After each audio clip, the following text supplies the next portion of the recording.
Sunni. Bagi yang beragama Islam, kalian tentu tidak asing dengan aliran yang satu ini.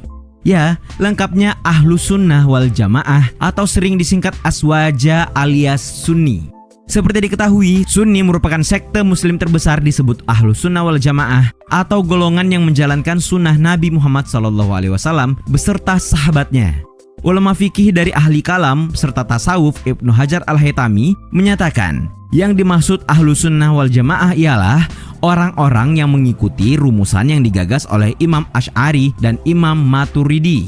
Sumber hukum dari aliran ini ialah Al-Quran dan Al-Hadis. Jamal J. Nasir dalam buku The Status of Women Islamic Law and Modern Islamic Legislation yang terbit pada tahun 1990 mengungkapkan, Sunni kadang-kadang disebut juga sebagai Islam Ortodoks. Nah, kalau kita cek data dari World Population Review, sekitar 90% atau sebanyak 1,5 miliar dari sekitar 1,9 miliar lebih populasi muslim di dunia, ternyata mereka merupakan kaum Sunni. Dengan kata lain, mazhab inilah yang merupakan mazhab terbesar di dunia. For your information, aliran ini terbagi dalam 4 mazhab, yaitu Maliki, Hanafi, Syafi'i, dan Hambali.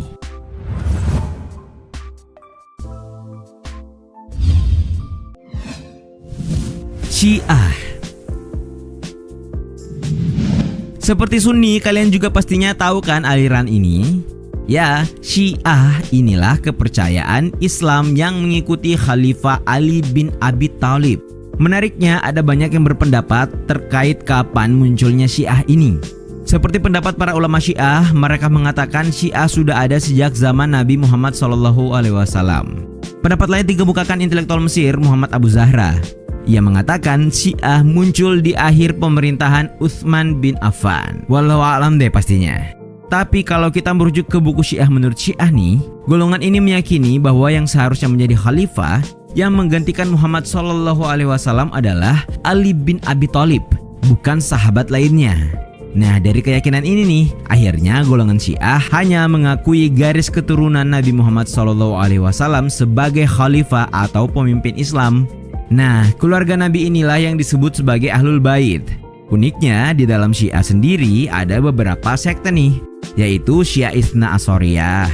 Biasanya Syiah golongan ini dikenal dengan nama Syiah 12 Imam. Mayoritas Republik Islam Iran merupakan penganut terbesar golongan Itsna Asyariyah ini. Ada juga Syiah Zaidiyah, Syiah Zahiriyah, dan Syiah Al-Ibadiyah. Kalau kalian ke Iran, Irak, Lebanon, atau Suriah, nah kalian akan menemukan banyak sekali orang Syiah di sana.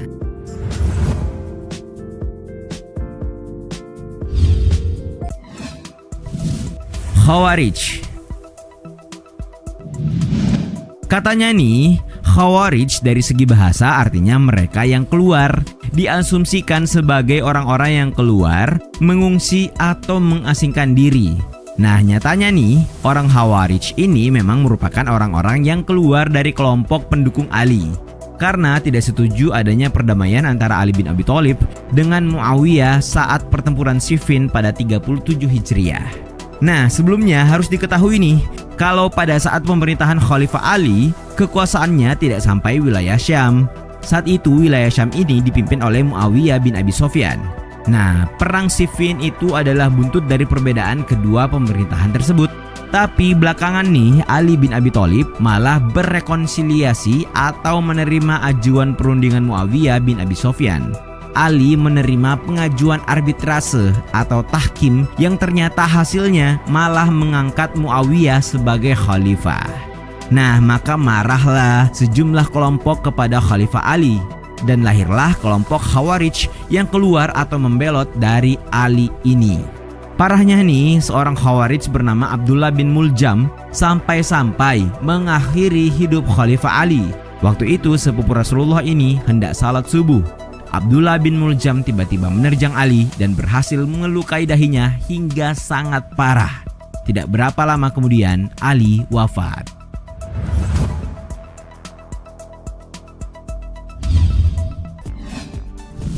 Mu'tazilah. Pernahkah kalian mendengar aliran yang satu ini? Menurut Harun Nasution, Mu'tazilah merupakan golongan yang membawa persoalan teologi yang lebih mendalam dengan sifat filosofis. Itu artinya dalam membahas agama, kaum Mu'tazilah lebih banyak menggunakan akal yang bersifat rasional. Maka tidak heran, kaum satu ini mendapat sebutan sebagai kaum rasionalis Islam. Diketahui aliran Mu'tazilah yang secara harfiah berarti memisahkan diri, muncul di Basra, Irak pada abad kedua Hijriah. Kelahirannya bermula dari tindakan teolog dan filsuf muslim di zaman Bani Umayyah, Wasil bin Atha, yang berpisah dari sang guru Imam Hasan al-Basri lantaran perbedaan pendapat. Hasan al-Basri berpendapat mukmin yang melakukan dosa besar masih berstatus mukmin. Sementara Wasil bin Atha berpendapat muslim yang berdosa besar bukan kafir juga bukan mukmin, namun berada di antara keduanya. Selain itu mereka hanya mengakui Isra Rasulullah ke Baitul Maqdis, namun tidak mengakui Mi'rajnya ke langit.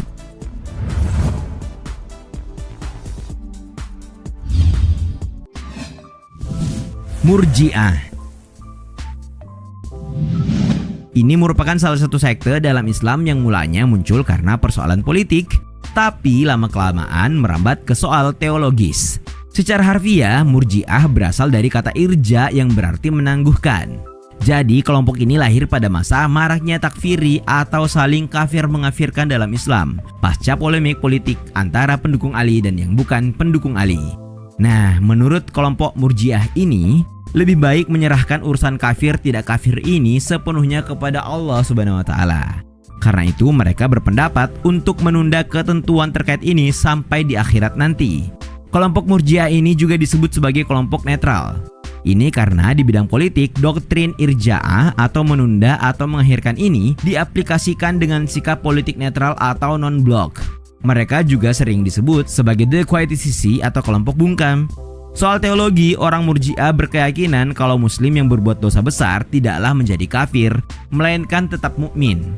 Soal dosa besarnya yang ia lakukan, biarlah ini diserahkan kepada Tuhan dalam keputusannya kelak nanti di hari perhitungan.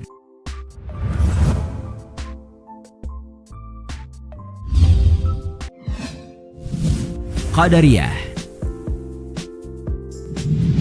Nah, kalau kalian sering dengar doktrin dalam Islam yang bilang begini, segala yang terjadi di dunia ini atas kehendak manusia, hidup manusia yang atur dan tentukan adalah manusia, Tuhan Allah yang Maha Esa tidak ikut campur atas kehidupan manusia itu.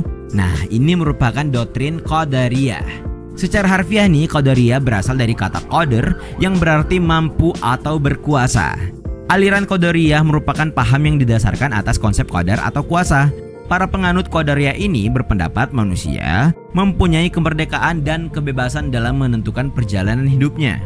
Pandangan Qadariyah ini kabarnya bersumber dari Ma'bad al-Juhani dan Ghailan ad-Dimashqi. Mereka mengatakan kuasa manusia atas dirinya sendiri. Manusia menciptakan perbuatannya sendiri.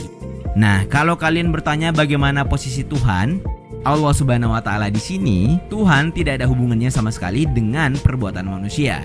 Tuhan hanya menciptakan manusia dan alam raya, terus membebaskan ciptaannya itu untuk menjalani kehidupan mereka.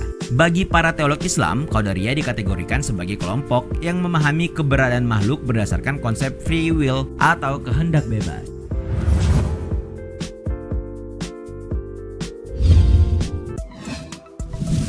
Jabariyah.